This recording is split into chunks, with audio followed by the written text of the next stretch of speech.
Let's see if anybody's here. This will be interesting because I can't get to my laptop. Give everybody a chance to get here. It's been a very rough 24. It's been a rough 48 hours. Who am I kidding? Yes, sir. What do you want? You're going to let me pick you up and catch you? You're going to run away again. I have one kitten out. Elrond, the ringleader. Morgan, you're not coming out of that room because I am so done with you. And God help you if you're pregnant again. No, don't knock the box. Don't knock the box over. Jesus, Lord, have mercy. Hello, a happy hoarder. Welcome to an unhappy hoarder. Tonight's show is going to be raw. Oh, hello, Linda. Oh, man. Yes, Elrond. You're the only one out because you're the only one. I'm not good. What? You want to crawl in that box, and this box is all breakable and very heavy. Can you get off of me? I don't want to taste your tail. Get off the Borg bra. Go over there. Okay. Breathe. Just breathe.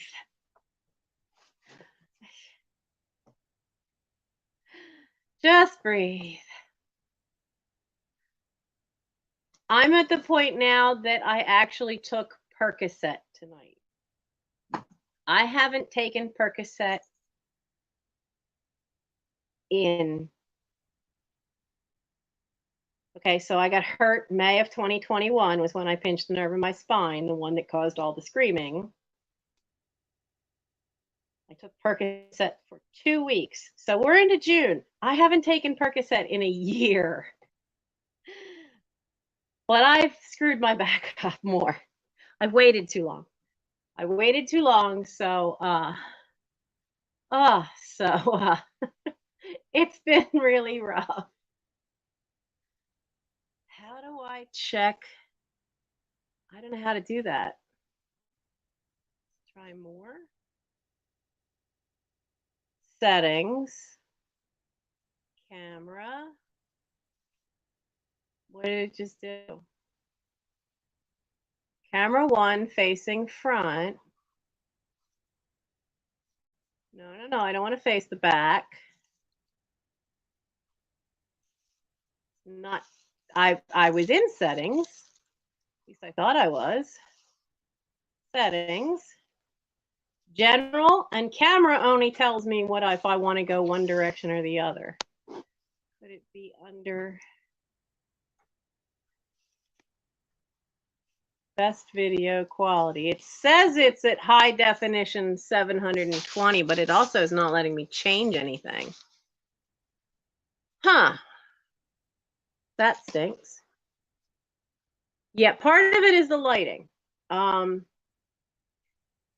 Well, I saw that but the down, it's not high. It won't let me change it. In the settings, it's not letting me get in there and change. Go back under settings.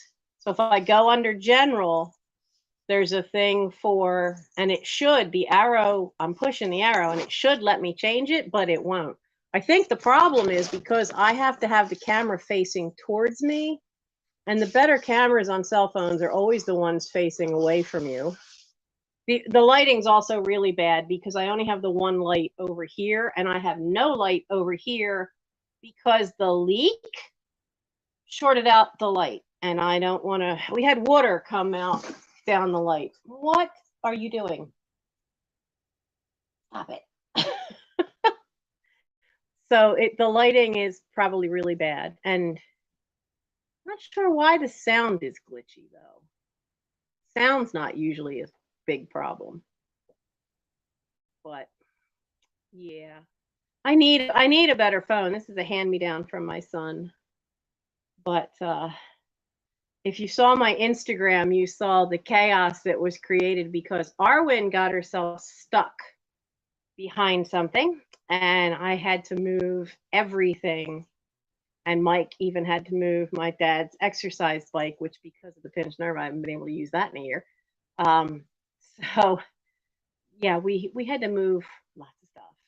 So I don't have a desk yet. I was trying really hard, but I've waited too long to get the trigger point injections in my spine. So, oh, the leak is insane. The leak is insane. Um, you need some help with your chaotic. Oh, that sounds ah, that sounds like my chaotic living room. Actually, from this viewpoint, you might be able to see some more of the living room. I'm going to turn the camera around and let you see over the top of Warehouse 13, which is what I've always jokingly called it. 80% of the storage unit of what was left ended up in this room because it was the biggest room in the house. Okay. I'm not sure what you found. So let me show you my nightmare living room. This is, yeah, that's my nightmare. That's I'm not sure how much you saw that because I don't know what the kittens did, but they've lost the mouse for my laptop. I just tried to fish underneath what was sitting on the desk and I cannot find it. And I can't bend enough to get underneath the desk right now. I tried taking half a Percocet and I went to bed and laid down. But as soon as I got up and came down here and picking stuff up with the kittens, it became very apparent I needed the other half of the Percocet. I needed a whole one.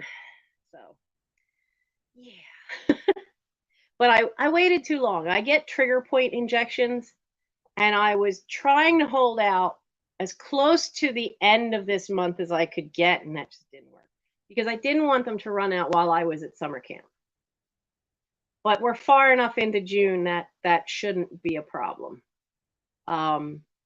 Because I'm still hell bent to go to summer camp because it gives me a boost that will last me most of the year. And I need it. I need to get out of this house, especially with the fact that when I do get out, it's trying to do what little I can in the garden and the yard. And the neighbor has let me put vegetables in his raised beds, but they're raised beds. It's only a few inches up from ground level. And at least at Boy Scout summer camp, I don't have to lift a finger. I took, for those who didn't know about how I ended up going last year, I took an epidural shot into my spine to be able to go last year. And I love my boys, and my boys took good care of me. The first night, I ended up with 3 trays of food because, well, here comes my son down with his tray and one for me because I couldn't leave the campsite because I couldn't walk well enough. We were in a site that actually was down a steep hill, and I couldn't get in and out of the campsite. So once it got me down there, I was like, I'm not getting back up that. So he brings me a tray of from the meal. Here comes Matt. Here comes another tray. Okay. Well, here comes our senior patrol leader. Here comes Carter and Ben, and they bring me another tray.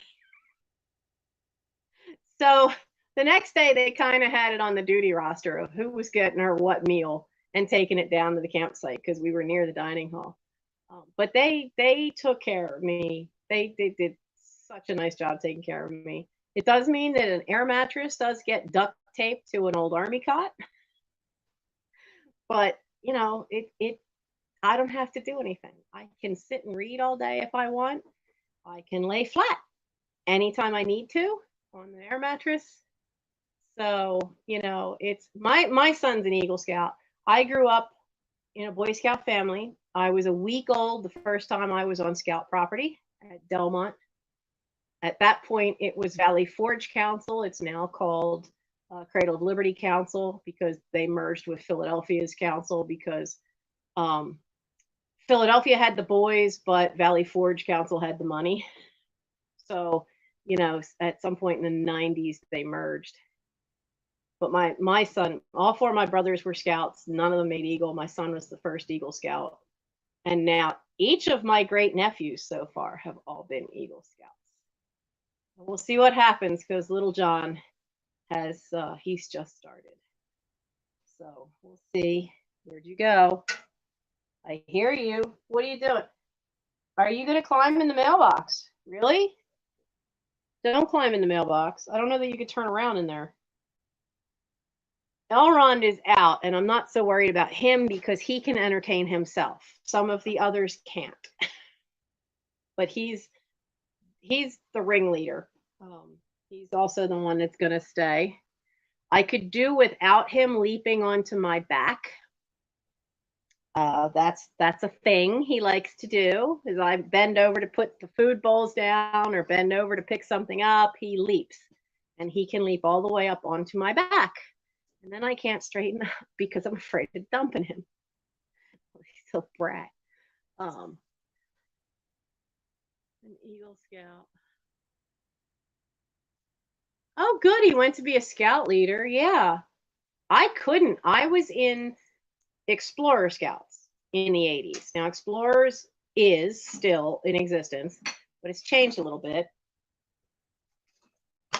You see this? Whoops. This is what I got to deal with. Yeah, you coming? You coming over? You're gonna put your head in the trash can, in the trash bag. Yeah. This is what I deal with. Trying to get stuff done. They have to have time out of the room, so that they get used to being handled, and they have used to, running around, get some of that energy off. But they're like having 5 toddlers in the house. Yeah, and you're the calmest of them when the others aren't around. When the others aren't around, he's a lot calmer. When all of them are out, that kinetic energy just feeds off each other and they explode. But anyway, I was an Explorer Scout, which is a co-ed branch of the Boy Scouts. And it still exists, except now it's more like a STEM program, kind of. Then they have Venture Crews, which is also co-ed. Now they go to age 21, but you can't join them until you're at least 14. So they're a little different. They do more high adventure stuff. When I was a scout, the Explorer posts were kind of a mutant of the two. You could go off and do things that were career oriented. So while we had 2 of them that went off and would do nursing things and go to seminars and things, the rest of us would go camping and do high adventure stuff. But I couldn't become a scoutmaster when I aged out of that, because at the time they didn't let women become scoutmasters for Boy Scouts. Now that changed sometime in the late 90s, I think. And so now I got my son to be a Boy Scout because I said, give it 1 year and 1 summer camp.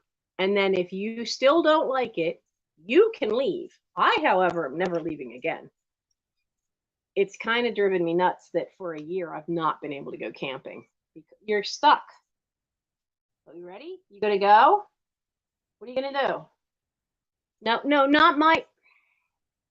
Look, you've twisted my arm already. He's on my hip. Where are you going? I'm in shorts, so there you go. He will climb up my leg. He will also climb down my leg. But I'm in shorts right now because it was hot and humid today. So that makes a problem for climbing down. But yeah, I'm not giving it up ever again to be a scout. I absolutely love it. Oh, yeah, it's rough. It's rough. Where can I get a little bit better light? There we go. It is rough to see a bunch of scouts at a funeral. We had a service for one of our boys.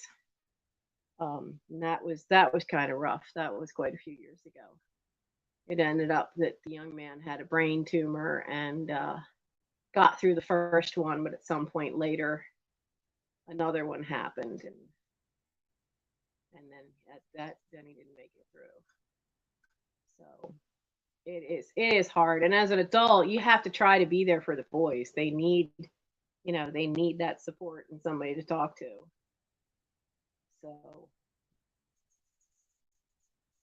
I have bell collars on them, except for Arwen. She lost hers after we got her out from before. She's managed to get it off, and now I don't know where it is. But with the bells on, I could find them now. But I'll tell you, when all 5 of them are running up and down the hallway, those bells get annoying. So, but it's been kind of rough. We've just finally finished the scout year. The last meeting was the summer camp meeting for new parents, which was Wednesday night, which was last night. And Colin made Eagle. So for now, I don't have that taking up as much of my time. There's still a few stragglers that haven't gotten their merit badge choices in for summer camp that have to be taken care of. And summer camp is the very last week of July. So that frees me up a little bit more of my time. Getting the shots in my spine won't happen until next Tuesday. So I have to get through the weekend. It's already proven it's going to be really, really rough.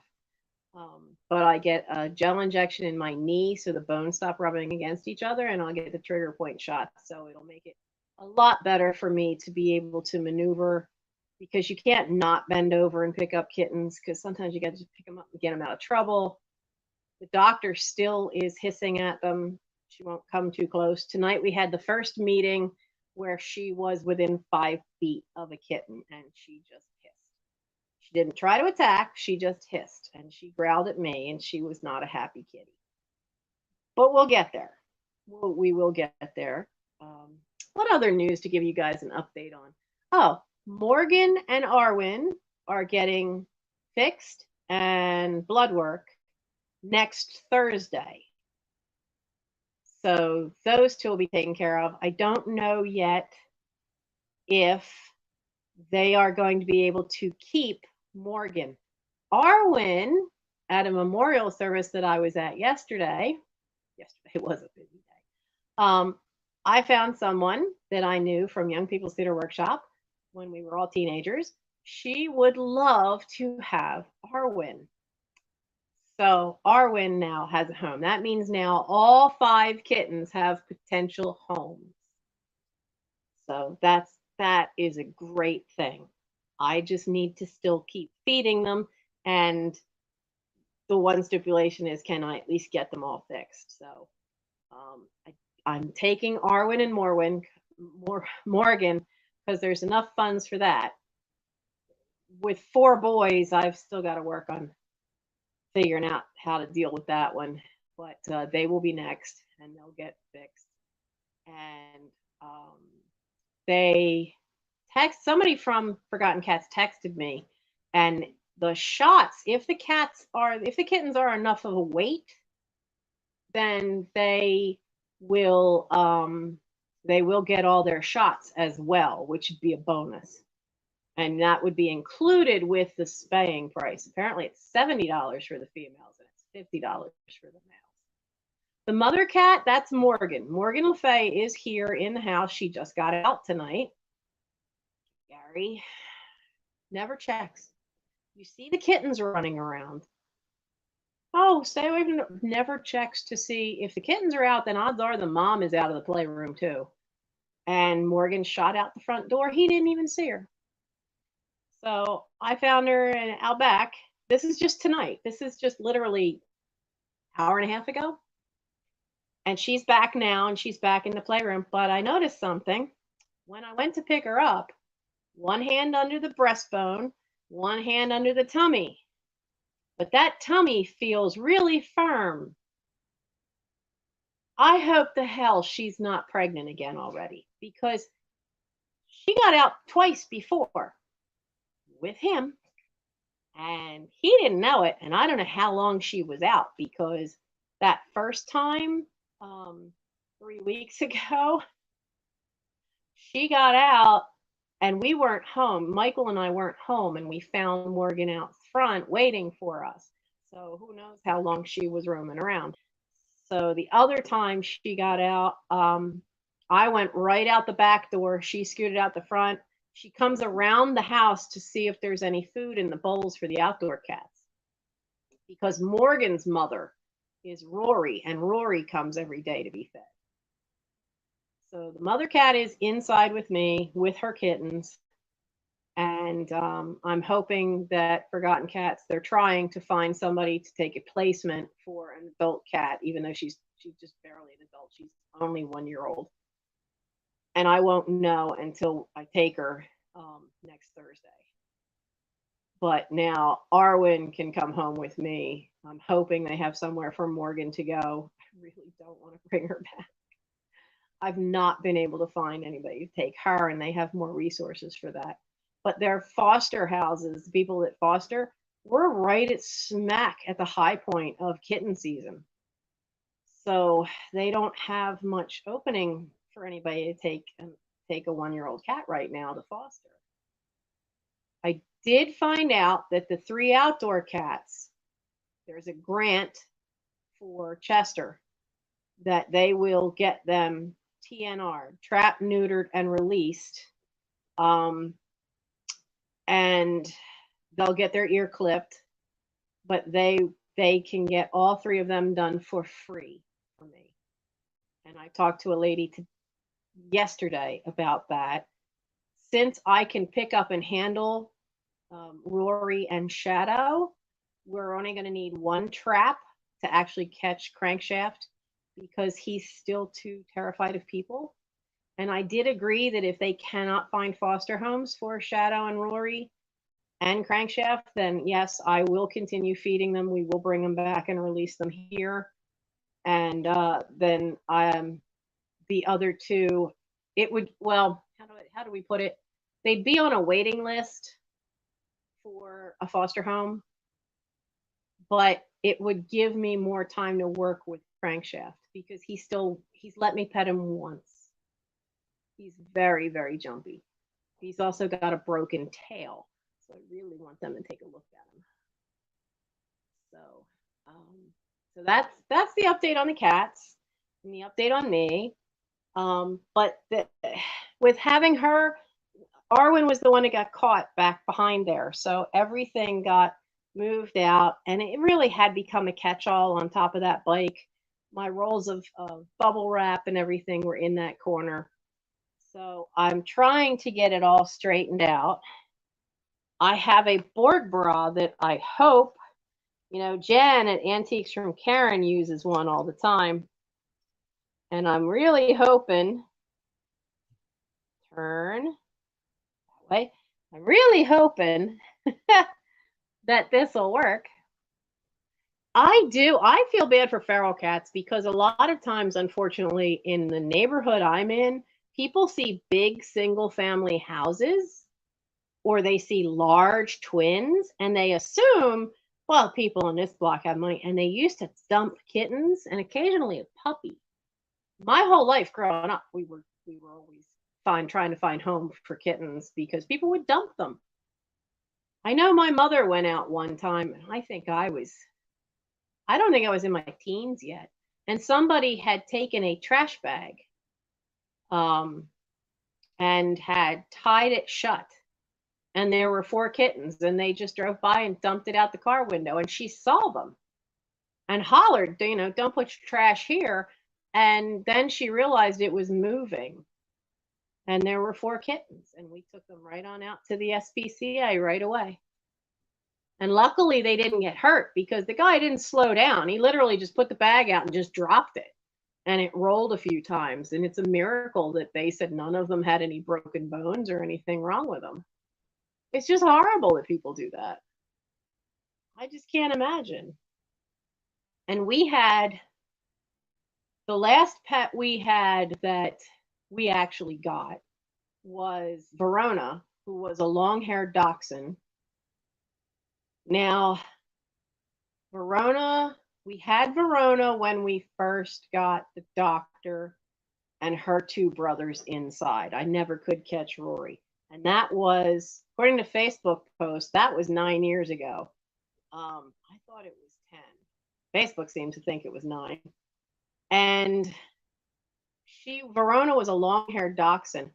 We gave her the best 2.5 years of her life because she was an elderly dog and nobody in the family would take her in. The man had died and nobody would take this tiny little dog in. And so they just dumped the dog at the SPCA. And she was the most depressed little thing. But when my son sat down on the floor at the edge of the cage she was in, she hadn't responded to anybody until he showed up. And that was that. Those two were love at first sight. So we took her. She was so old that she had the gray in the muzzle. I think they said that they figured she was 10 or 11. And those little dogs don't tend to live that long. But she was, I think, 11. And we had her for 2.5 years before she passed away. So we gave an elder dog a wonderful little home. And he absolutely adored the doctor. He'd let the doctor sleep next to him and everything. Yes? Furry one's back. Do you want to go in with your brothers now? Can I put you in the room? Nope. He just went under the desk. You guys make my brain hurt. So, I don't know how we're going to do this because I didn't realize how badly the lighting was going to be. Because there's no light on this side because of the stuff's moving on its own. And I don't think you can see in there. You can see behind me. You could see, look what you could see a little bit. You could see what happened here. Well, you can see it a little bit. That part of the wallpaper got wet and started peeling down from the leak. The leak from the third floor roof into the second floor hallway had gotten so bad. Yeah, I know. I had one other cat, elderly cat, when I used to sell Avon, and there was a lady on the next street from me who would buy some stuff from me, and I hated going in there because you'd come out and you'd just reek of cigarettes. She was a chain smoker, and she had this beautiful little Himalayan, and she was going into Fair Acres, which is the county nursing home. And her son told her that if she didn't find a home for the cat, he was going to go have it euthanized. And I just flat out said, I'll take the cat. I'll take the cat. Do you have a carrier? I don't have a carrier. Do you have a carrier? I'll take the cat. Well, the carrier was nasty. At some point, the cat had been in the carrier, peed and thrown up, and the woman had never cleaned it. The cat looked a lot like Elrond in that it was a Himalayan and it had that wonderful cream color fur, but we didn't know that at the time. We didn't know that because there was so much nicotine on that cat that when I brought it home and washed it, because you'd pet the cat and you could feel it, I brought that cat home and gave it a bath with Dawn dish soap to cut the grease and nicotine. And that cat changed color. It took 2 washings to get all of that off of her. And then the poor thing had the jitters for 3 days. It was going through nicotine withdrawal. This poor little cat. But her name was Bailey, and we had Bailey for the vet. She kept telling me that, the vet's only the cat's only 5 or 6 years old, and here's the vet I go to. So I went up to the vet that was nearby that she used to take the cat to, and they said, we haven't seen that cat since we fixed that cat, which had been 5 years before. And they said the cat was already 5 years old then. So it turned out the cat was 10 years old. We had her for another 5. We had her for 5 years. She was a beautiful little thing. Purebred Himalayan. Absolutely beautiful. But it was just amazing to me that she had so much crud on her from chain smoking of cigarettes by her owner that she changed color. The light colored fur on her completely changed color after she finally was bathed. Bathed. You have to forgive me with when I have Percocet, it does mess my brain up a bit. I don't hear a bell. It got quiet. What you doing?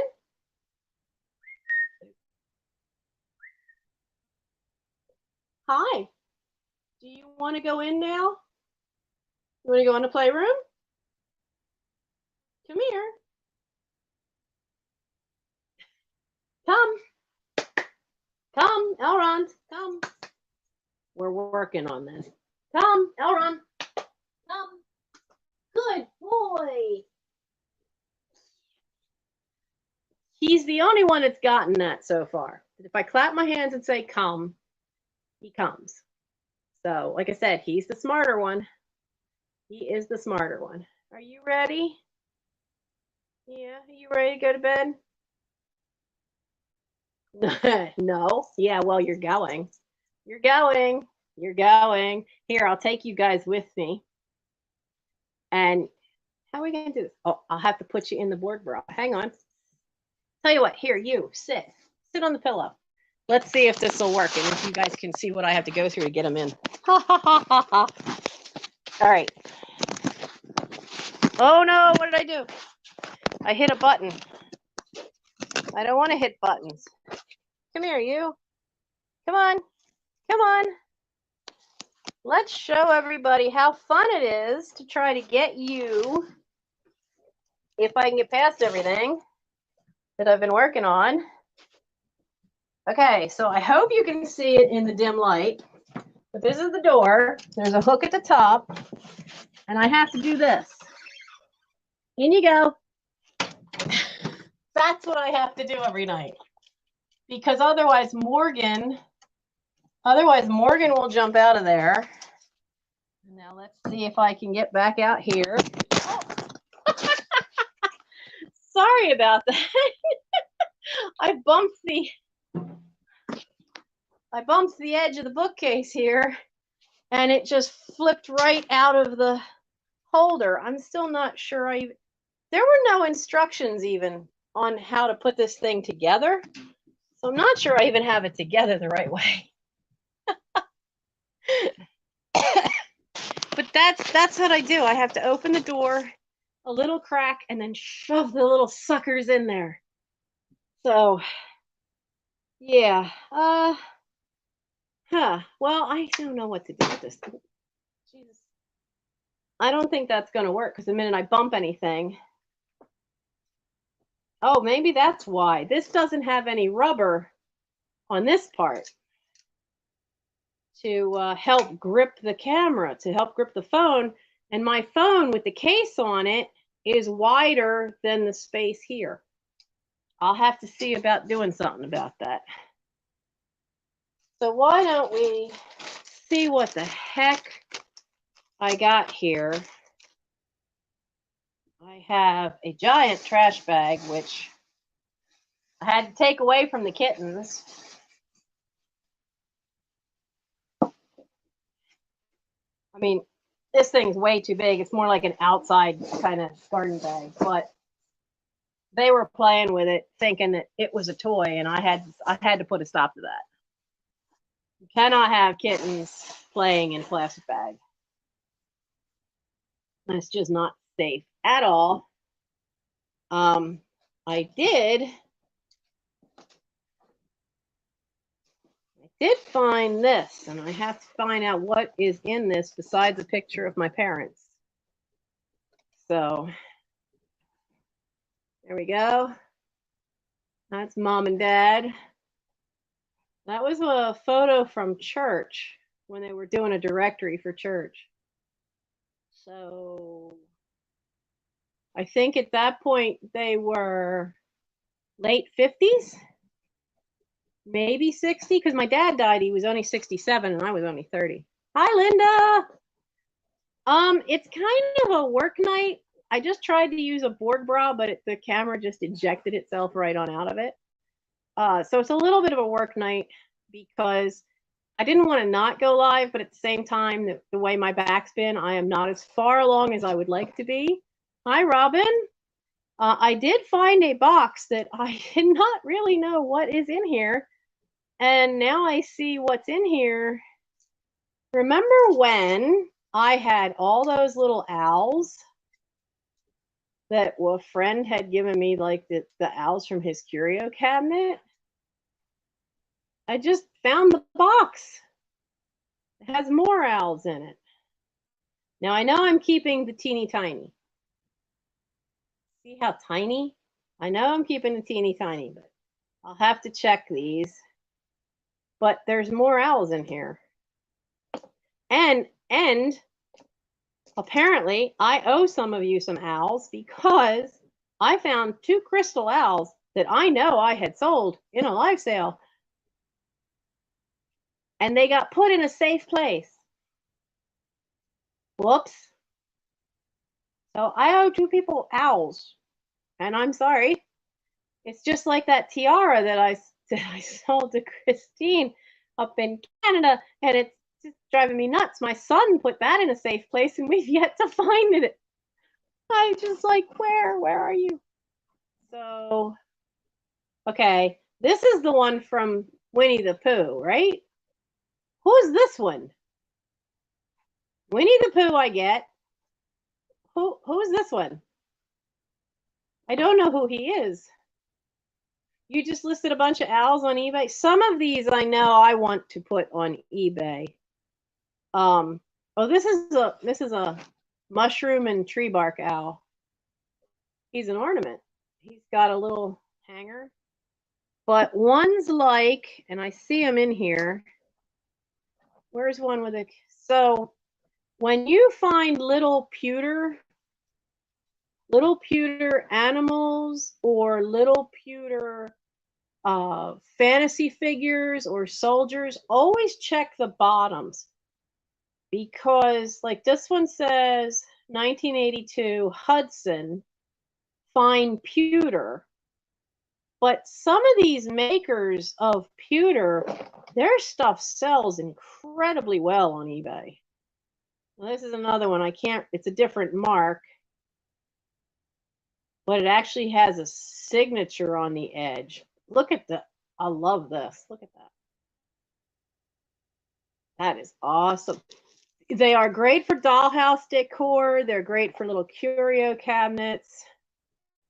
Now this one I would probably keep for me because this is carved out of wood. I teach wood carving to Boy Scouts, and I'm always looking for small little carvings.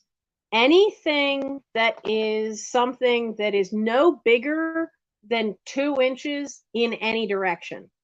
Because one of the requirements is to take a 2-inch cube and carve it into something. That's not as easy as you think. When you're a new carver and you don't really know that much, to take a block like that and turn it into something can be very difficult. So it helps to have little things that I can show them, like this one, which you're not going to be able to see too. Let me turn it. Let me do this. Where's the camera? There we go. But look at the feather detail. Isn't really too intricate. It's kind of nice and easy. The back isn't super feathered and defined. There's a little bit, but not a huge amount. This is not bad because this is something that a 13-year-old kid could possibly copy. And then I have other examples that are way more detailed. I have a wonderful little bulldog that is exquisite, and he's 2 inches long from the tip of the nose to the back end of the tail. He's just 2 inches long, and he's 1.5 inches high, and he is amazing. I don't take that to camp with me. If they're going to see that, that's when they do it at home with me. So if they don't ever finish anything, oh, this will probably show up in a live sale. Here's a little Mexican one. Look at how big the eyes are. You know what's funny is like some of the tiny owls, like there's an owl that nests inside of the saguaro. Is that how you say it? The big cactus. And they are just teeny little things, but they have huge eyes. They're really funny looking. Well, see, there's another tiny one. He feels like some kind of like sandstone almost. Some kind of rough. Where are you? There we go. Another tiny one. So this is all, look at it, all owls. So a lot of pewter. So it looks like these are the ones that I hadn't gone through and finished going through, because I had been selling them in almost every sale. Who are you? You're from when I was a child. Made in Hong Kong. Okay, guys. Okay. I'm testing your brains. Who is he? Who is this guy?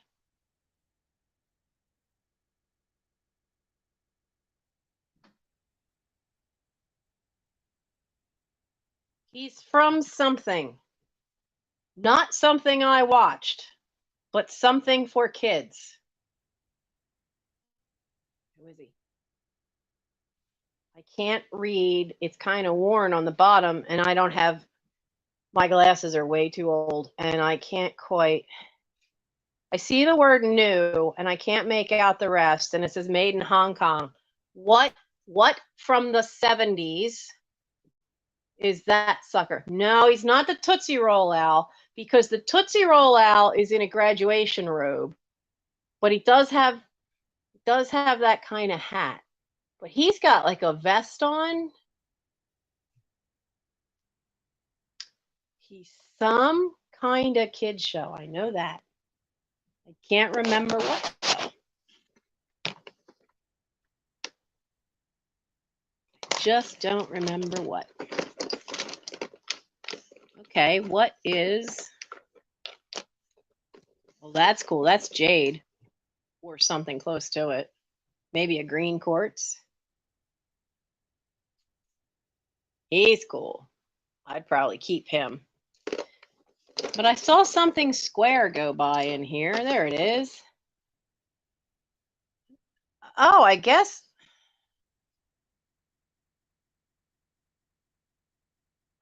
it's a rubber stamp.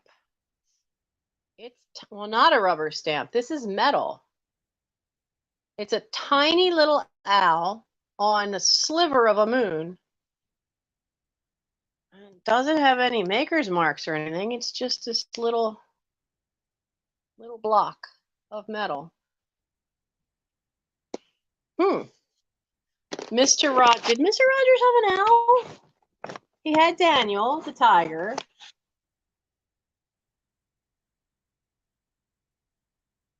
Yeah, Daniel the tiger. There was an owl in the tree. There was an owl in the tree. But I would think I would remember that because I grew up watching Mr. Rogers, and I'm a first generation Sesame Street baby. I can remember when Big Bird was frightening. Do any of you remember the very early Big Bird, when Big Bird didn't have, okay, so Big Bird didn't originally have that plume, all that ruff of feathers around his face. He just had a really pointy head with 3 feathers at the top and that giant beak, and he looked creepy as could be. That, I remember that. That Big Bird scared the crap out of me.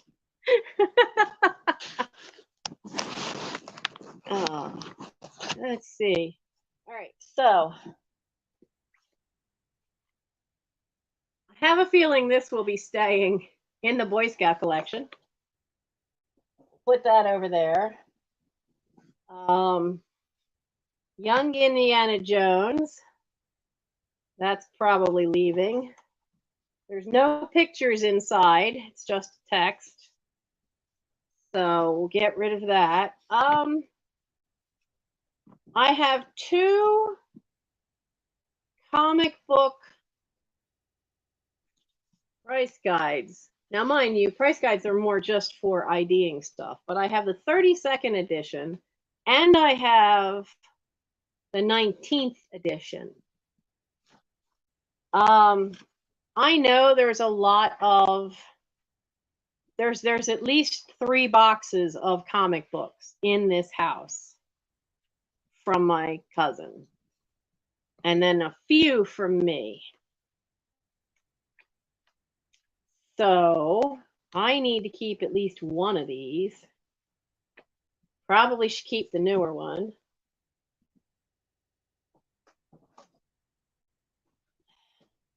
So is this something you guys would want me to throw into a live sale? Because I don't need 2. I can hang on to this and put it in next week's live sale. I have a box from the books that didn't sell during the book sale. I have started a box for the Arden Fair, which if you're anywhere near Wilmington, Delaware, Arden is an arts and crafts community, and they still have this wonderful fair, this folk fair that they do, and they have an antique mall. Every guild has a booth that they run. So there's a gardener's guild, there's book sale, a very large book sale from the library guild. Why they put the actors in charge of the alcohol, I don't know, because the Shakespeare Guild tends to run the wine booth and the Arden Singers run the beer booth.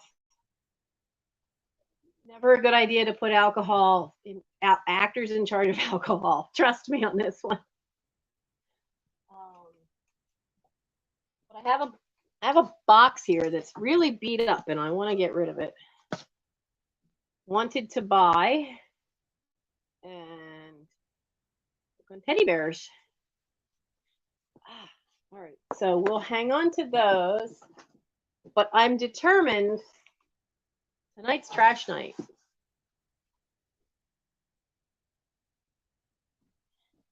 He did when he had an owl when he did the puppet show. I thought he had an owl that Mr. Roger had an owl that lived in the tree. So what else is in here? Anything? Paper bag. Nope. Good. Tonight's trash night. This. See that? That's not from the kittens. It's from their mother. That. Tonight's trash night. That's going. Get that out of here. I had the rude surprise of I had these on Etsy and then I couldn't find them. So I had to take them down off of my Etsy store because I couldn't find them. And they had fallen on the side of the exercise bike. So it was hiding behind that between the wall. So now I can relist those 2 costume books, get them back up on Etsy. How many of you have other places? Like, do you sell on eBay? Do you sell on eBay and Etsy? Because do you sell on YouTube? Because you can put it in the chat. You can, by all means, put it in the chat. Let people know where to find you. I have no problem when it's not a sale night for you guys to like tell each other where you're at, where you sell at if you sell, or put something in the chat about what your channel is. Dusty Moose Vintage. Hello. Hello, hello. Oh, I need to find. So the kittens absconded with something that was meant to go on eBay, and they put little teeth marks on it, so they ruined it. These were Laura Ashley little sandals. Now I have the one in good shape, but I don't know where they took off with the other one. But they had bit the other one, and so here and like all up here, there's teeny little teeth marks. So they're not in perfect shape anymore. So when I find the other one, they're going. They're definitely going. I will probably put them, instead of them going on eBay, they're now going to go to Goodwill. I'll tie them together with a ribbon. So Happy Hoarder has eBay and Facebook Marketplace. Linda, I'm in the same room. My desk is literally like right there, and the light's going to glare, but I'll show you where I'm at, Linda. So if you saw my Instagram post, you saw that this mess, chaos, was what I got left with. This is my desk right here. But look at all this clear space, minus the big trash bag. But I now have some clear floor space. This is all Fiona's stuff. The big swan, I have to get my son to help me. But the big swan, that mailbox came from the estate with all the books. That swan is not going to be a mailbox. Not in my neighborhood. Somebody will break it or steal it. I want to put it out in the side yard behind the porch. That way I can keep some garden tools in there. I can keep a pair of clippers in there, an extra trash bag, so I don't have to keep coming back into the house. If I want to go out, I could just go, or if I come back from somewhere and have a few minutes before I come into the house, because there's still a big old wisteria out there that's got to get chopped down. We got it pulled down, but it's starting to grow right back up. And I had not started pulling it off the porch again because I found a bird's nest. But the bird has now fledged. It was a cardinal. So the little one has now fledged and is out of the nest. So now I can start chopping that down. But I want that sucker out. But I'm trying to be very particular, because once that's out of here, one of the biggest problems is that when I do pack stuff up, I was so limited in space right here. I can only do a few packages at a time. I am woefully behind, and everybody's sick of hearing me say that. And I don't blame them at all. And some people have actually canceled their orders of what they wanted to buy, and I don't blame them at all. It is entirely my fault. I didn't hear anybody talk about that when I started. And Vintage Rescue Squad has since started talking about how overwhelming it can be, and the shipping and dealing with all that. But they hadn't started at the time. I had been on YouTube for a year before Vintage Rescue Squad started. And I watched everybody I could, and I learned about a lot, but nobody at the time talked about the fact that the shipping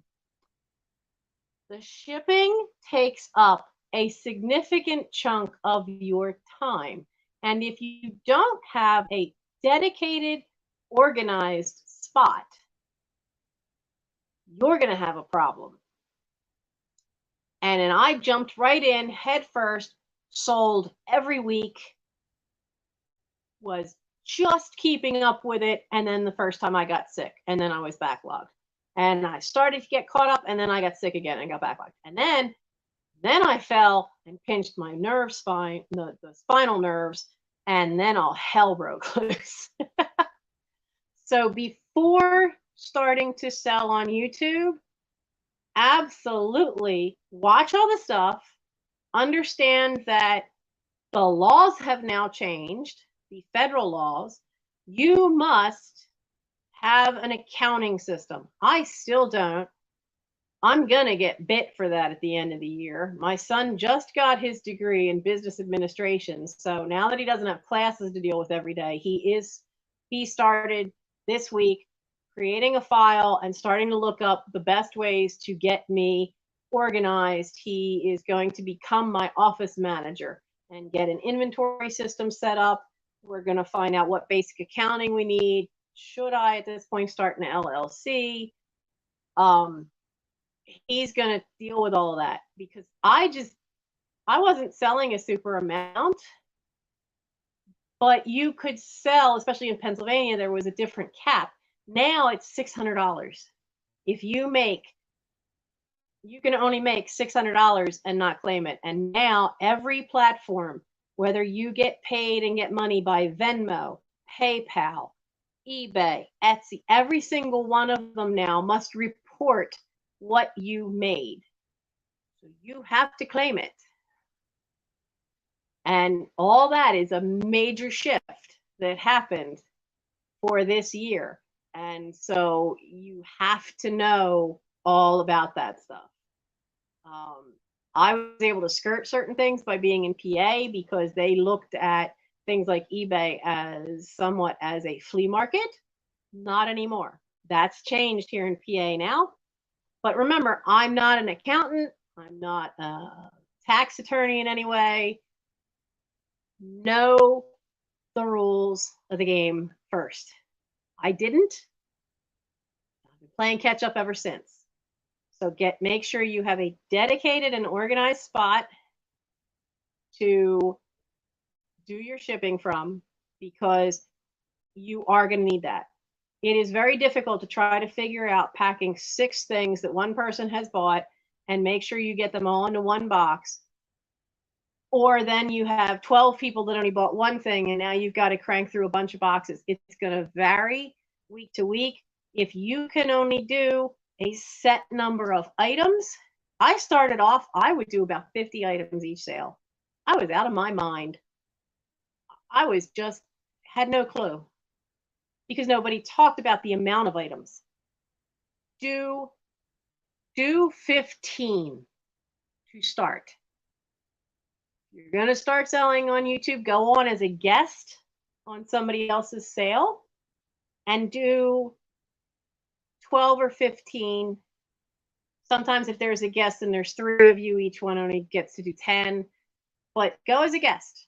Email me because I would not have any problem having somebody come on as a guest. I've done it before. I haven't done it often, but I have no problem with that. But now is a good time. Things are going to get slower during the summer. So don't be upset if you come on as a guest and you have, say, we each have 12 things each and you don't make a sale. Doesn't matter. It's the experience you're going to gain. eBay has a history of slowing down in the summer for sales. Etsy too. I fully expect the online community to hit the same thing. So, but get the experience in now, because once you get to the end of September, then bam, those sales just start cranking up higher and higher, and more people, especially the bigger channels, might have more than one sale a week. So take the time. Yes, during lockdown, things went crazy because people were stuck at home and bored. So a lot of us that do reselling did okay with that. But it's different. Like, it was harder for me because I no longer was working third, I was working second. So it cut into when I would have the freedom to list, because, and this is why I really want to get back to having that office upstairs, because I can lock my brother out. I love him. I do love him. I love him dearly. But the concept of personal space, let me work. This is a job now. This is my job. It has to be my job, because I can't physically lift enough to be doing retail work anymore in the way that I had been. Most of my stuff has been dealing with inventory and ordering, and not that I had to create the inventory. Always was something created by somebody else. I just had to pack it, unpack it, and log it in. When you're inventory control manager, you do the ordering, but the software and everything, all that is already created by somebody else.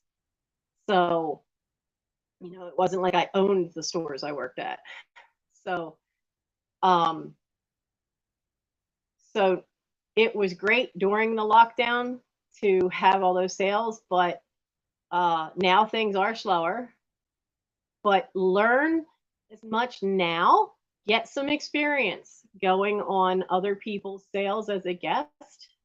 And as I said, if you want to start by coming on one of mine, that's okay. Don't be afraid of a sale where you don't sell anything. It takes time to find your market. My market is kind of nuts because I have a little bit of so much stuff, a little bit of everything, because I've inherited 3 estates. We haven't even gotten to the fabric because I haven't even dealt with the dining room where there's a ton of fabric in there. So learn, if you want to try selling on YouTube, learn it now during the summer when it's a little slower, and watch Danny, the niche lady. She has a lot of stuff about selling on YouTube. Misty and the Vintage Rescue Squad, by all means, go watch the playlists on the different channels that has been on. You will learn an incredible amount. If you're an eBay seller, I recommend the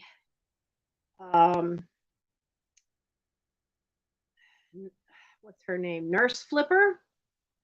But there's somebody, the accountant, and I cannot remember his channel name. Flippin' Accountant, maybe? But they give a lot of information of things about selling on eBay and Etsy, mostly eBay. So take the time now, though, to learn getting into it.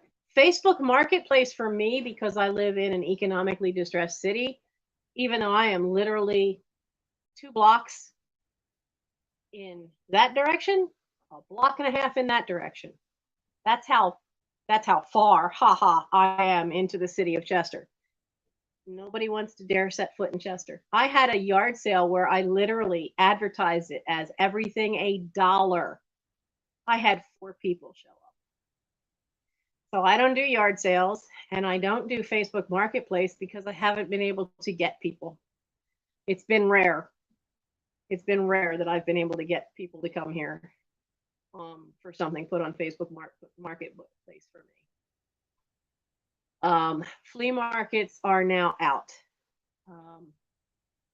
At some point, when I have a bigger space to do it, we will have to do a live where I go through what's left of the flea market stuff, because a lot of it is stuff that I feel is kind of big and too big and heavy to ship. But they're at the end, they're at this end of the dining room, so they're out of the way and not a problem. But that stuff all needs to be dealt with and go. I had been hanging on to it because I would take stuff that didn't sell or that I didn't think was eBay worthy or YouTube channel worthy, and I'd slap a price sticker on it and I'd wrap it up and I'd put it in those bins. And we'd go and we'd do 2 flea markets, and then okay, then anything that had been through at least 2 flea markets, then it got donated. It was gone. And we kept the rotation. My son and I kept the rotation doing that. And it worked well for quite a while until my shift got changed from 3rd shift to being bounced around and being 2nd shift. At Wawa, it just changed the whole dynamics for everything. What is going on? Oh my goodness. Well, hello. What's the matter, doctor? At first I thought it was one of, how'd they get out? It was the doctor. Sweetie, come here. It's okay. She came between my feet, took one sniff in the living room and hissed and went away again. Well, I've been told. All right, let's see. This is also trash. We're gonna put that over there. So anyway, that's my rant of, what I wish I had done more of first. I wish I had gone on as a guest. I dived right into being a full channel. And the channel is not as structured as I would like it to be. Definitely not as structured I would like it to be. But then neither is my house, and neither has my life been. But it is what it is. 2020 sent everybody for a curveball, including me, and it's been on that curve ever since. So I'm just keep plugging away every day towards getting to where I'm on a straight part of road where things work better. Having the kittens out of here will help. We are keeping 2, but they have to be all to their homes before summer camp. So if you missed the part about the kittens, you can rewatch the beginning. I gave an update on all the cats, even what we were hoping for the outdoor ones. And so yeah, let's see, where are we now? We are almost have this empty. All right, so we know these two I don't want to lose again. So these, well, bless my heart, where are you going? Here we go. Nope, maybe not. There we go. Nope. There. Okay. So they're on the eBay shelf. But that way they're at least safe, and I can get them relisted, popped back up onto Etsy. And this has to go upstairs. I found the 3 of these that I'm keeping. 4 little decorations. They need to go upstairs into my Christmas stuff. I found this too. I have no idea what it is. I just know it's a panel. Thank you, Maria. California Thrifter. Oh, she has really nice, beautiful little cards here. That's nice. I don't have business cards made up. I haven't done that yet. So I've been using old postcards, not necessarily vintage ones, but postcards with like cool stuff on them. Or I don't think I've used any postcard that's been prior to 1970. And I use them and I put your address of where it's going, because I was always told it's a good idea to have the address of where something's going in the box with it. And then I'll put a little free sticker that I'll attach to it. But this is a wreath, and it's a panel for making a full Christmas wreath. But what I'll do is I'll use both sides and I'll make 2 wreaths. And what I want to do is I want to take the red side and make little cross stitch Valentine figures and put them on it. And then for this side I'll make little Christmas ones. And then that's the kind of thing that I would put up on Etsy. My mom and I used to do a lot of these panels. I still have quite a few of them that haven't been made yet. And I sold just about everything. I think I think my Etsy store, I don't think I have anything left that had been a panel that's in my Etsy store. My Etsy store is woefully empty. There's only about 7 or 8 things on there, because after pinching the nerve in my spine, none of that ever got refilled. Now I have a bin out here that has stuff for Etsy. I will probably put this in the bin, because that way I'm not going to lose it again, because I can't get to the box. I know where the box is that has a bunch of these in the attic closet. I'm not going up there. This could go right in here. We're going to move those books over. I'm going to move the box of owls out of the way. So how many of you have a room or part of your house that is a sliding, what I call a sliding puzzle? This house is a sliding puzzle. You know those little puzzles where to get the picture, you got to move one piece here and the next one up, to move this one over, to move that one up, to move this one over, to move this one down. You know those kind? Well,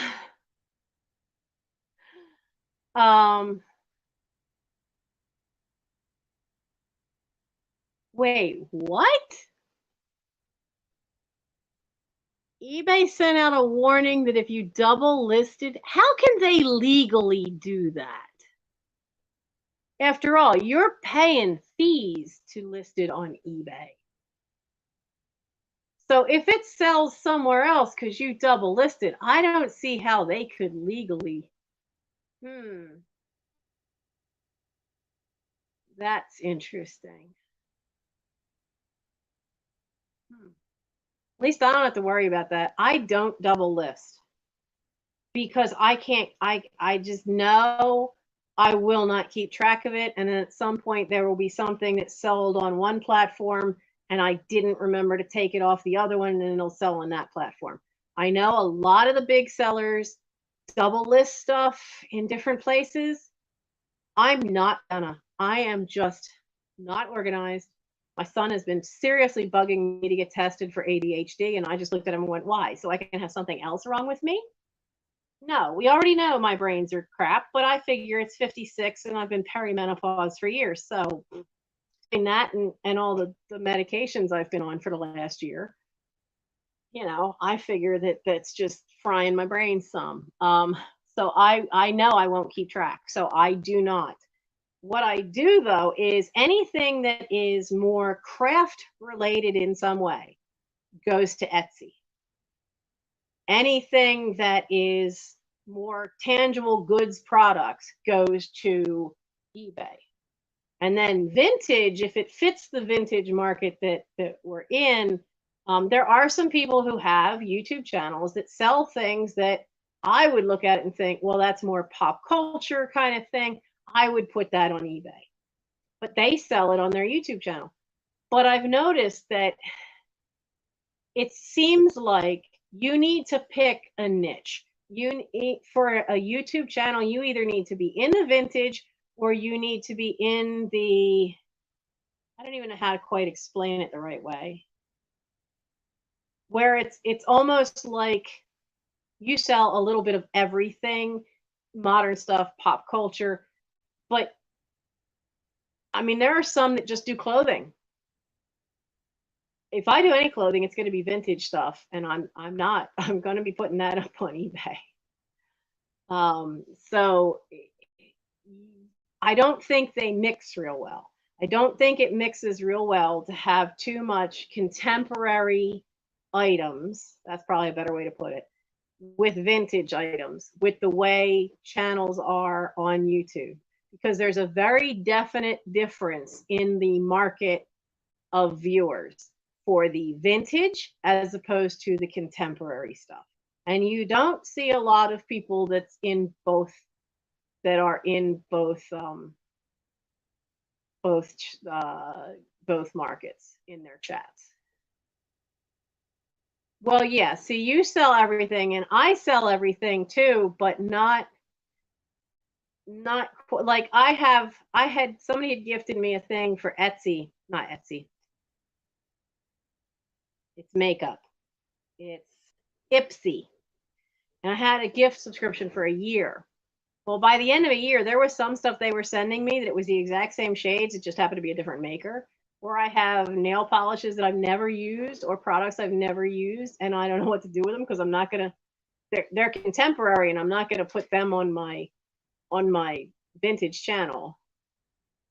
Stuff that's contemporary like that for me, I would usually just put it on eBay unless there's so much competition for it. It just seems like it's not worth it. And I used to take stuff to a free store, which we have one, a very tiny one, in a town near me.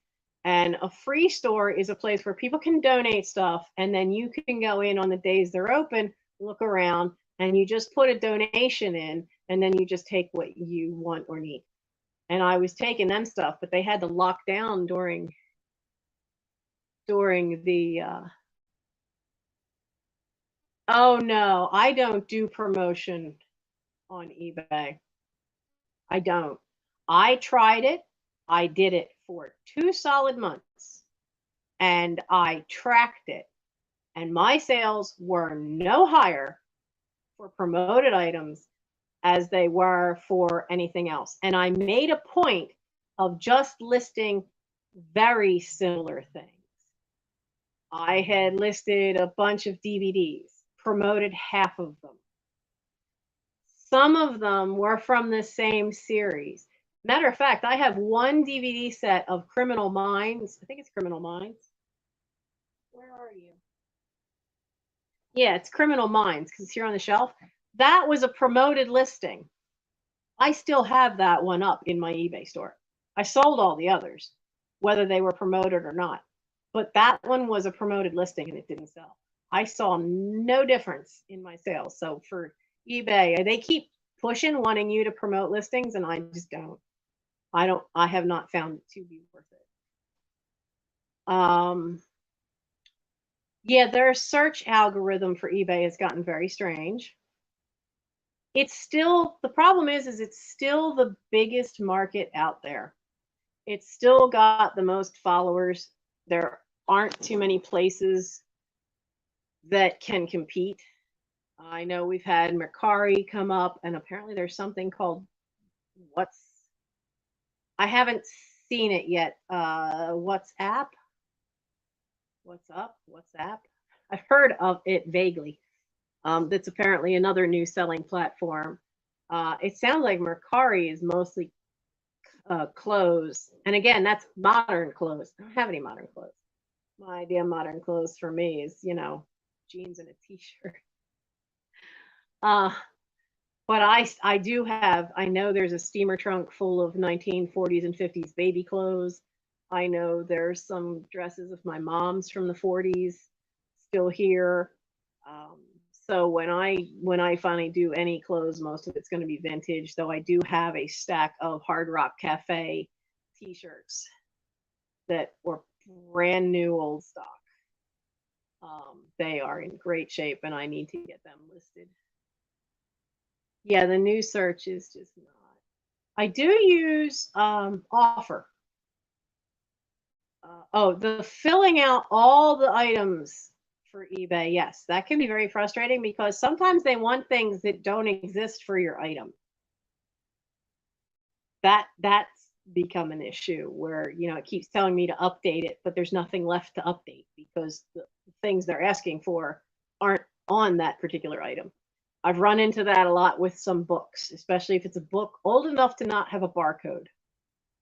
And it keeps telling me to update. And what it wants me to update is the barcode, but there isn't one. Some books are old enough they don't even have an ISBN number, which is International Standard Book Number. That's what the ISBN is. Some books I have don't even have that because they're so old. So, ow. My hip is starting to freeze up. Here's one thing that is contemporary for anybody who is out there, unlike Happy Hoarder and I picked this up because I thought I was going to gift it as a friend, and then I found out he already has it. So Pier 1 doesn't exist anymore. And a lot of Pier 1 stuff has been showing up on eBay as being, and not everything. So if you see something at a yard sale, a thrift shop, you see something and you're looking for stock to flip, check it first. Because not everything Pier 1 is going to flip a high price. But quite a few things are. Now this is a big square glass plate. It still has the Pier 1 tag. Okay, this is the back of it. You ready for this? Look at this. Look at, here you go. Let's turn you this way. Look at the rich colors of this thing. Isn't that gorgeous?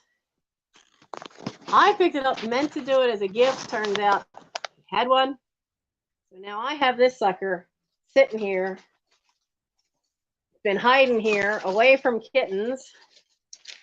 But I want to get into this bin, so it's going to have to go over here and make sure that I hide that again before I'm done the night.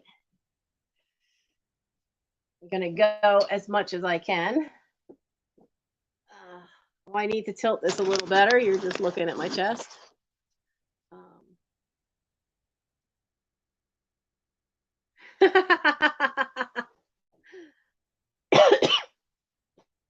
Yeah, I will be getting ready for bed soon because my back, that was the plate that just clinked.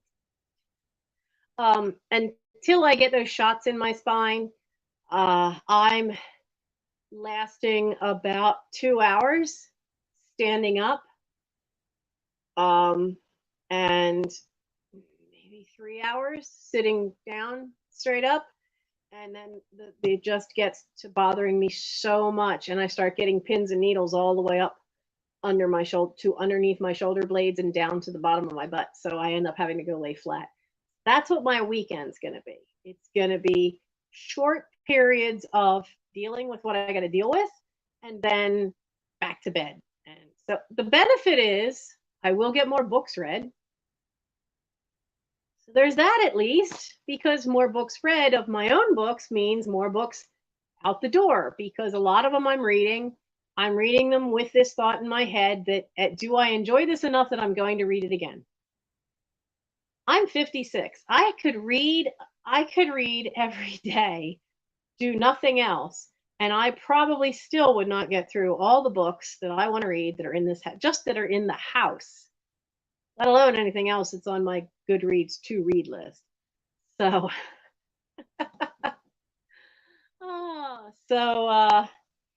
so at least I've tried to find the bright spot. It helps with the depression. It helps with the frustration of this house and the frustration of how my back is. That if this is the new normal, find a way to work around it, to do something that makes you happy. And it does make me happy to be able to get through some of those books. It was nice having that book sale the other week, because half of those books were, at least half, were ones I had read. And so that was more stuff out and about. We're going to move. You need to go that way. Okay, there we go. Those two need to go that way. That's the car registration renewal paperwork that was done ages ago. That's done. We're just going to chuck that in the trash. Now,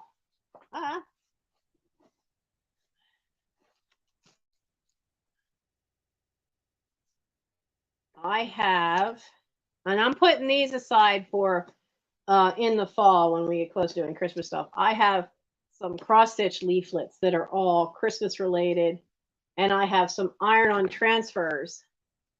Now I found these, and I'm going to put these in the bin that is slowly starting to be all Christmas stuff. I have another box here, which is a good heavy-duty box. Now, okay, so I'm going to turn this around. I'm going to take you guys for a ride again, and I'm going to show you what I have, the stuff for Etsy and the stuff that's already listed on Etsy, how I have that stored. And it's soon time that I really need to get a lot of this out and get it steamed, because it's got wrinkles from being folded, and get this stuff on Etsy, because there's some stuff in here that's not on there yet. But I have 2 tubs, and this first one is all Etsy. We'll see. I don't know how much light we've got, but I'm going to put this in here. Oh no, what happened? Where'd you go? Are you there? Oh, there you are. Okay, I hit something and you disappeared off my screen. So I keep all the Etsy stuff in here. Now, these are machine embroidered. I'm hoping you can see this. Let me see. Yeah, you can see it. These are machine embroidered. This is a vintage panel for a stuffed toy, but my son did the finishing off, and I'm not happy with that. That shouldn't look like that.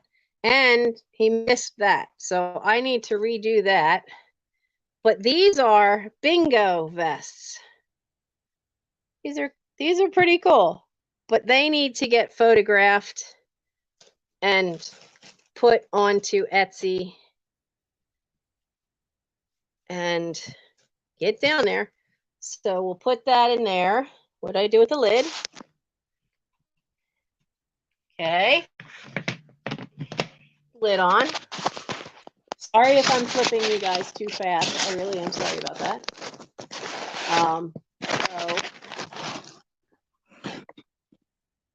Oh, my oldest book is from 17 something. It's The Life and Most Surprising Adventures of Robinson Crusoe Mariner. You know, I grew up never knowing that that was the full title. I always thought it was just called Robinson Crusoe, but it actually is a much longer title. And that is from the 1700s. It is an amazing little thing, but it's not in great shape because somebody at some point used carpet thread to stab through both the board cover and the practically tissue paper pages, which I think are real thin vellum. And they redid the binding that way by just stabbing that over it. So it did decrease the value. But last time I had it checked for the value, it was still at $600 or $700, maybe $800.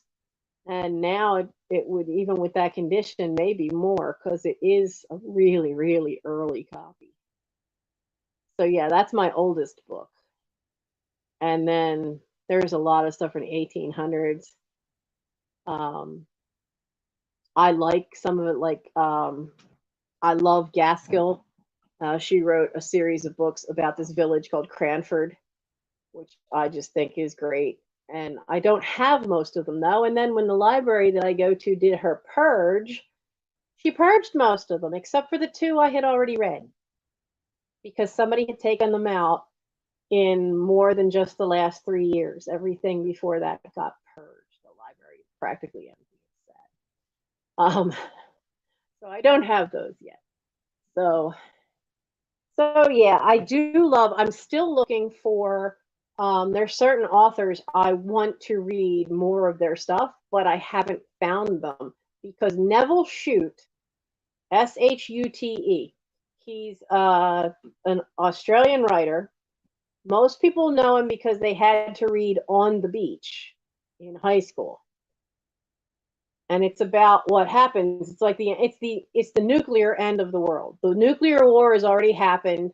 Australia is the last place for the fallout to get to. And it tells about the last days of the group of people that are there and how what their government plan was for the people to get through to the end of it. They actually made a movie out of it. But he's done some other books that are fantastic. A Town Like Alice is one of his, which is also made into a movie. And I want to find more of his books.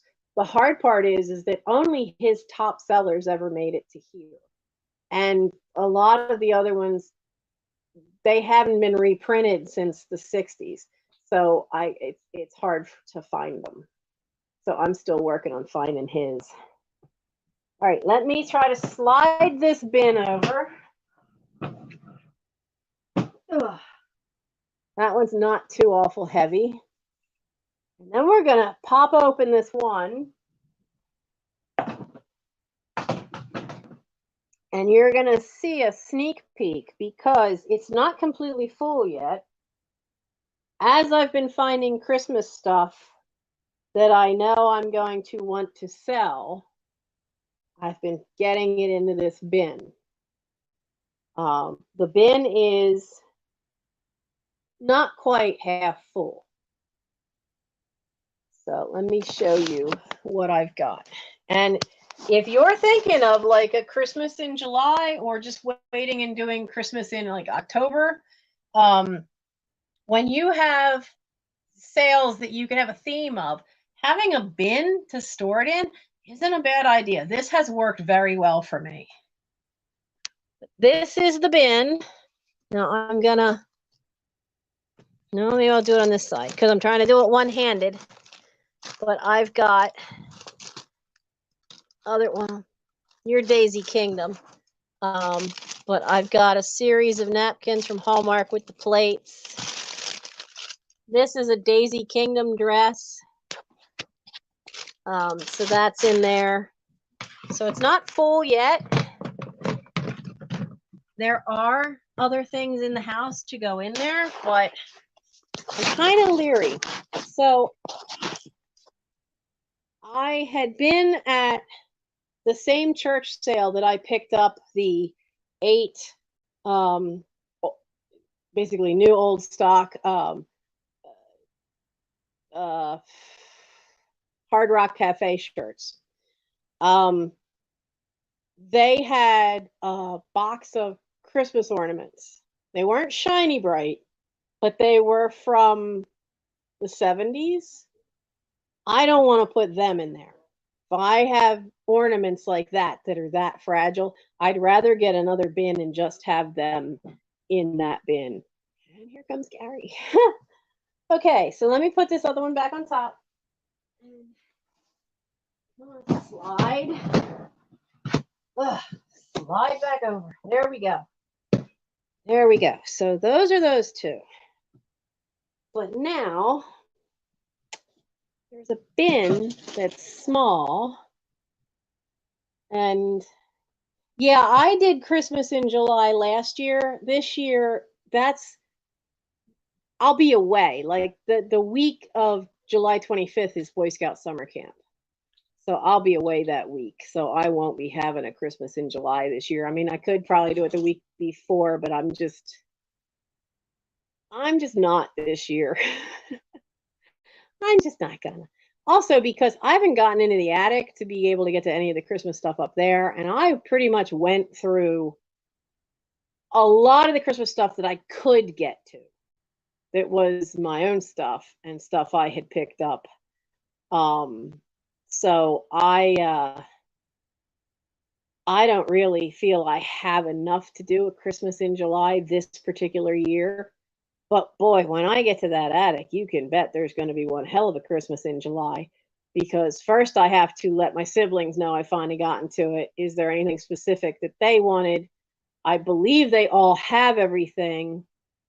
Like there were ornaments that had their names on them. And when mom was still alive, I got her to give them their ornaments and ornaments that they made as little kids and give it to them. So that should all be dealt with. So when we get up there, I do know this. When I find those freaky little elf on a shelf creeps, you guys are getting them all. I don't like those little suckers. Not at all. Okay.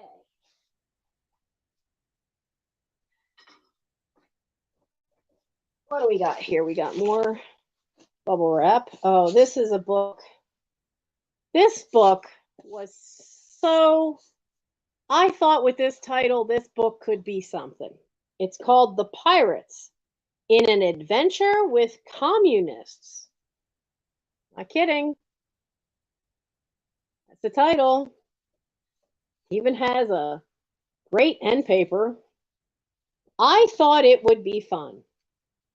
Apparently, it's a series by Gideon Defoe, and it's from 2006. It sucked. I was so disappointed. Like, when they start trying to wrap up the end of it, it just, like, none of the things connect and make sense. And it's like they were trying to just tie up all the loose ends by let's just grab these 3 threads and tie them all together right here, whether they work or not. It just was, and I got it just because the title made me laugh. And I was so disappointed. It was bad. So that's just, that was not even going to say a live sale. That was just going. It's just quietly going to go. So I am after something specific because I need to pack these away. Looks like a piece of cork is already missing. These are from Japan. They have little bits of bark as part of the frame, as well as bark that made the picture. This is the small one. Actually, maybe I need to move it to give you better light. See that? Isn't that pretty?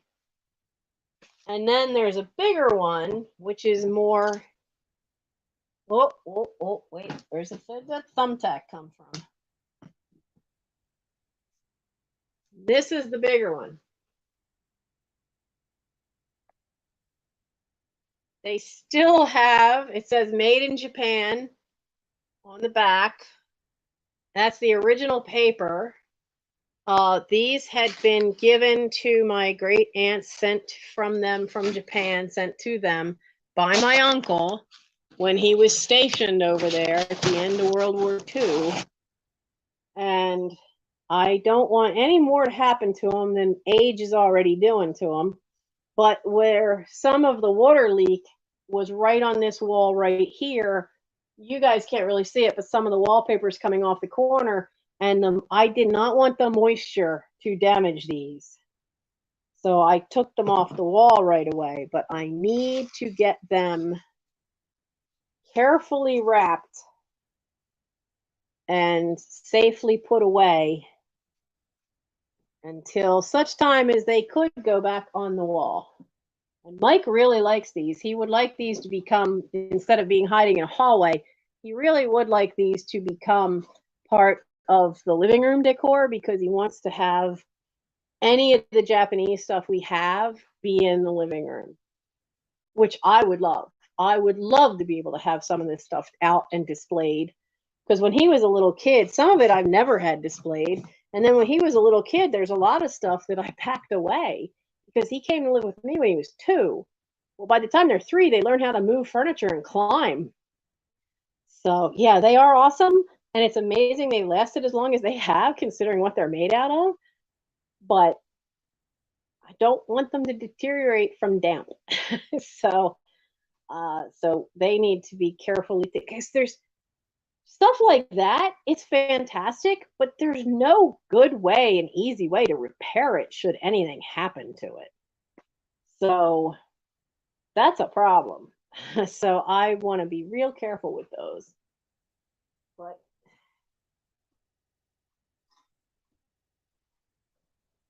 come here, you.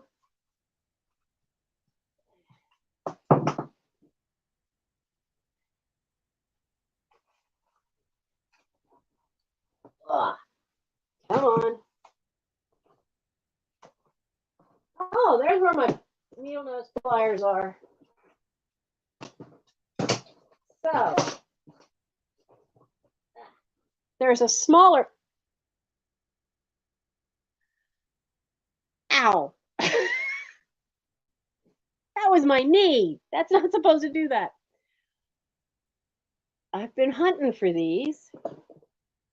They must have gotten used and then not put back where they belong in my toolbox. All right. Gotta move this box. Hopefully the kittens won't destroy it in the morning. I let them have the run of the first floor 2 or 3 times a day for at least usually an hour each time.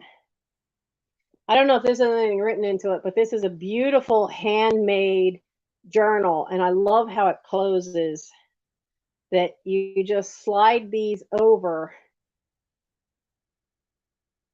It's a little stiff. And then it opens up. So that's not my handwriting. So maybe this had become Mike's. So we'll have to see about that. See what he wants to do with that when he comes home from work in the morning, because he's working 3rd shift tonight. This got crumpled. This is a postcard from. So I do this thing, and I've done it for a couple of years because I started off doing it with some younger Boy Scouts. And there's a thing called postcrossing. Is it .com or .org? I think it's called .org, but it's postcrossing. And you register. It's free. It's totally free to do. You register in there into their website, and you say you want to send a postcard. And they will then, and you read all the stuff and you check the box, and then they will give you the name and address and the interest and the bio write-up that somebody has done from anywhere in the world. and you send them a postcard, and that immediately puts your name into the bin, as it were, of people who also want to send postcards, and you get postcards back from anywhere in the world. This one happened to have been from Russia, but furry children got a hold of it and chewed the crap out of it. So that was not planned. I have gotten some amazing postcards that way. There are some people that do direct swaps. I don't do that. I would have back in the day, but I used to have a lot of pen pals and stuff, and I kind of missed that. And but I try to send, because postcard, for an international postcard, it's the same price as an international letter. So it's $1, I think it's $1.85 now for an international stamp from the US. So I only do like 2 a month when I remember, but I do like doing it. So, and I've gotten some from all over the place, some amazing places. But I do miss having pen pals. I used to have pen pals all over the place. I had 3 or 4 in Japan. I had quite a few in England, and I do miss that. Well, let's see. There are 5, 6 magazines that were on top of this. This part can go into the trash. That was probably meant to be in recycling and didn't. These have to be figured out. This is old ephemera. Looks like it's for some perfume company. I'll have to sort that out. I've got a People magazine, a Food Network magazine, a Shape magazine, Real Simple, and Eating Well. So I will take these upstairs with me tonight. These will be my project tomorrow, when I can only be up for so long and then have to lay flat. I'll get them done. Oh, look, I've been looking for that sock. How? The sock fairy. I'm telling you, the sock fairy is an evil woman. Or an evil guy. I don't know. But the sock fairy is evil. You guys have sock fairies in your house where a sock will disappear and it shows up in somebody else's laundry basket? Or you find it, like, a month later when it got mixed in with towels or something? But you put them into the laundry as a pair, right? Telling you. Sock fairy. The sock fairy's evil. Okay. Now, this little bin. I think this little bin is also Etsy. But now, let's see. Where's the camera? I lost track. Okay, the camera's over there. So this is all 3 of them now. Okay. Got you in there, I hope. This is a peasant blouse. Oh, God, she made this for Michael a long time ago. Look, it's a child size St. Patrick's Day vest for a little kid. He always did love vests. Battlestar Galactica bedspread. I need to measure this out. This is elastic lace. And I need to measure that out in like 5 yards at a time and get that sucker onto a live sale. Now, this is cool. This thing had been very starched at some point because it's stiff, but it looks like it's organza. It's a little tiny hand sewn baby bonnet. So, okay, so that tells me what that is. So that's more Etsy stuff to deal with. But I'm telling you, it's been a lifesaver.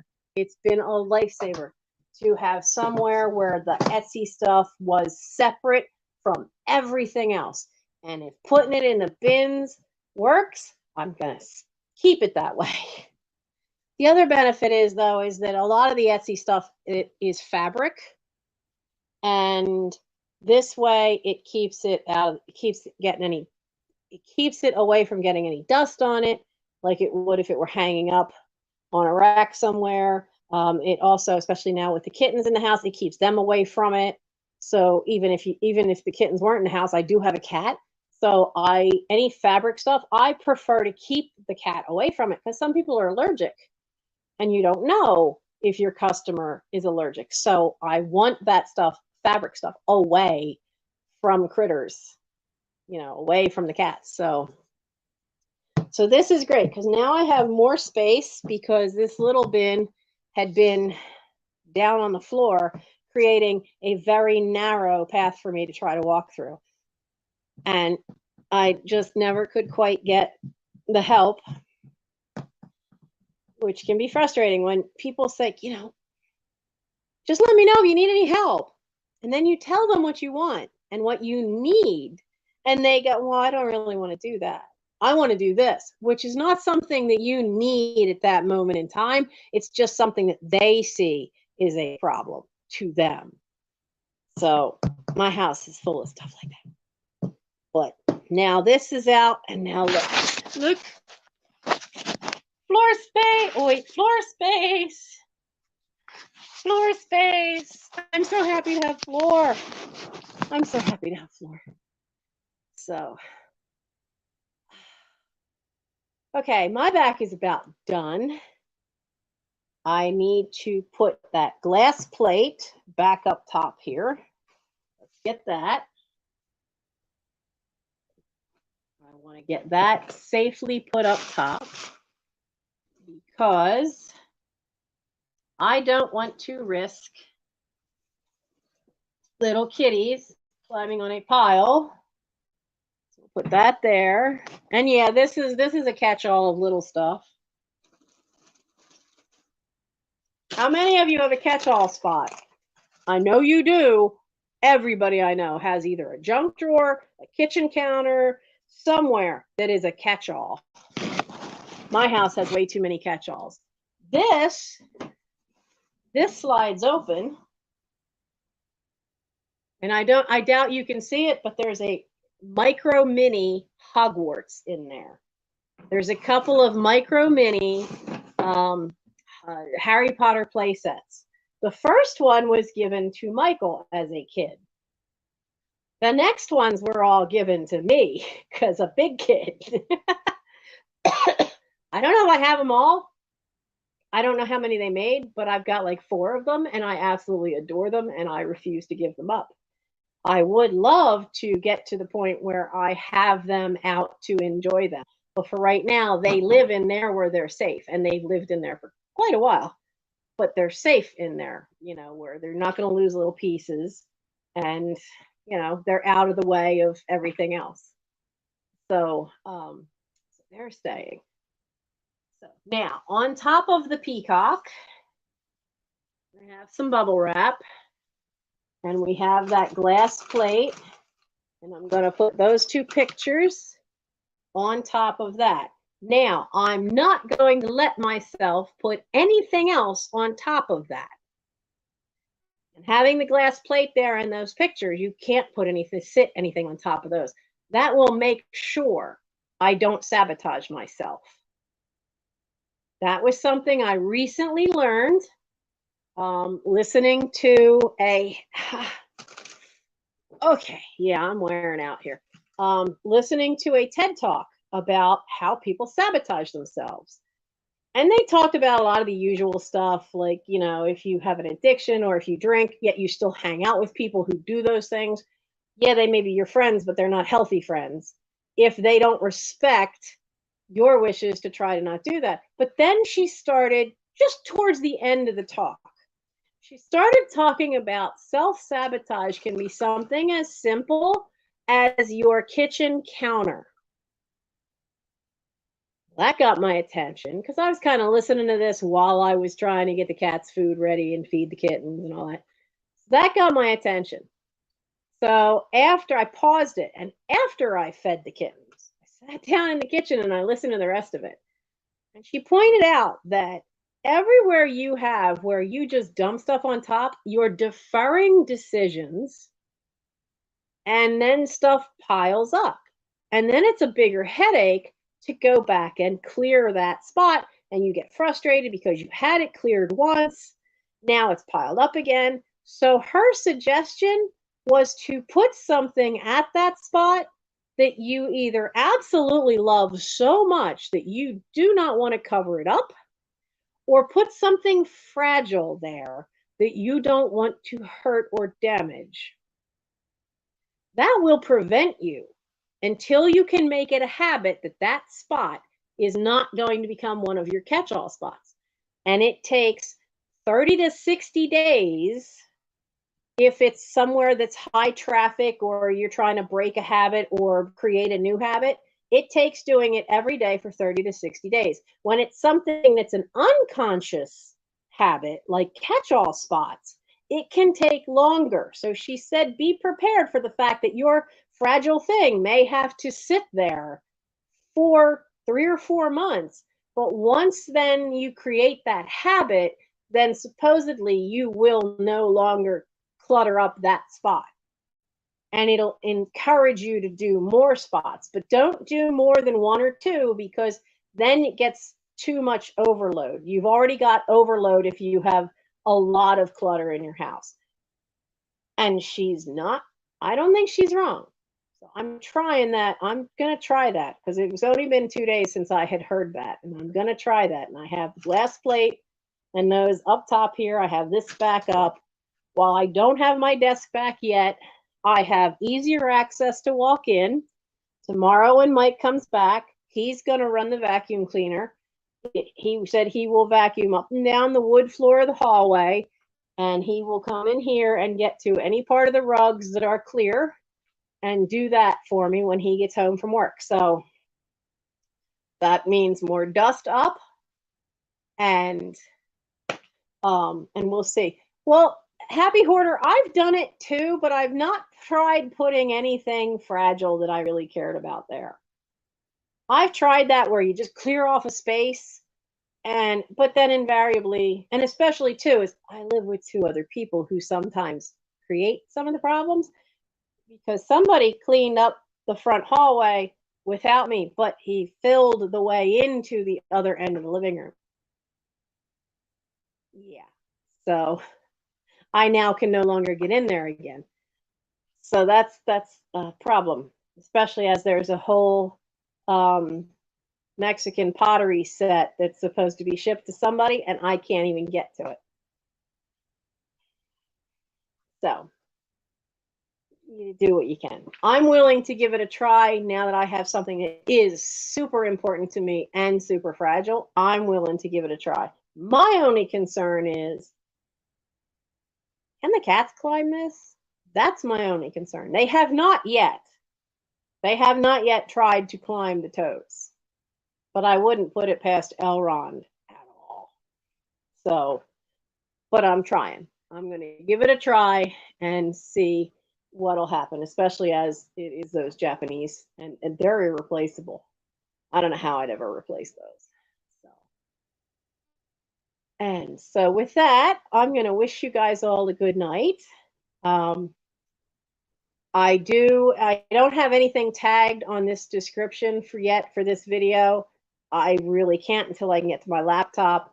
But if you look at some of my past videos, there are things on there like links to my eBay store, to my Etsy store, to the Buy Me a Coffee.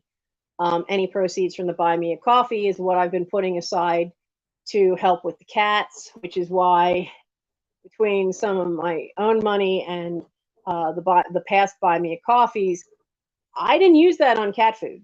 I use a little bit of it, but most of it I've set aside for when I get them fixed, and that's helping to pay.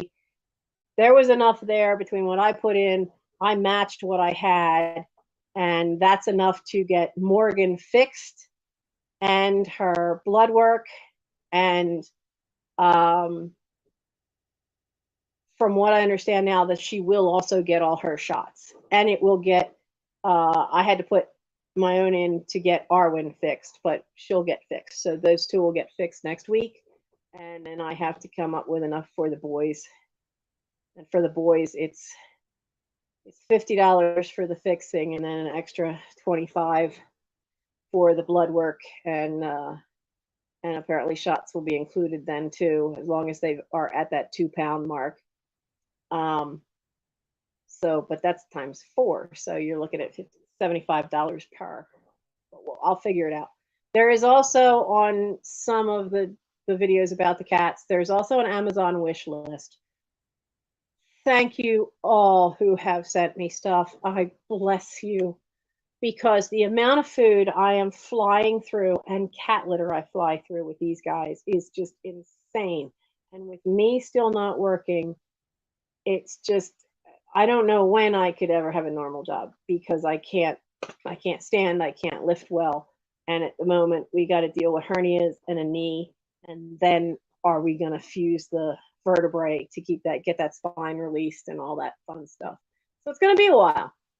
So if you wish to help out, there is that link for the Amazon wish list. And if you don't, that's okay too.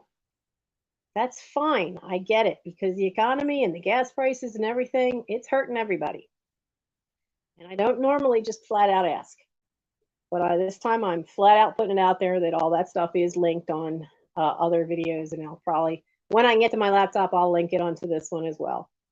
But for those who have helped, bless you. For those who have even thought about it and sent good thoughts my way, thank you, because kindness matters, even if it's just a kind thought.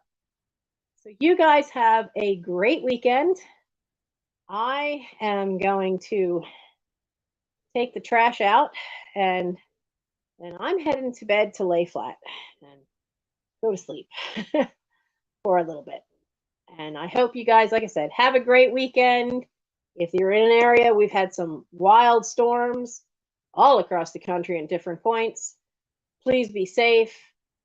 Keep track of that, because some of these are turning into, last night there was one that turned into a tornado while the guys were live on air talking about the storm they had just left. They were heading to another one, and that one turned into a tornado while they were on the way. Because I've been watching Ryan Hall YouTube channel, and he gives better, more detailed projections of weather than I'm getting from my own local weather reports from my own local news station. So stay safe, guys, and keep Yellowstone in your prayers as well, because there's still people trapped in Yellowstone Park because of the flooding has taken out several of the bridges for them to be able to leave the park. So let's keep them in our kind thoughts too. So bye, everybody. Have a great weekend. Love you guys. You have no idea how much you guys have kept me sane this last year. Bye.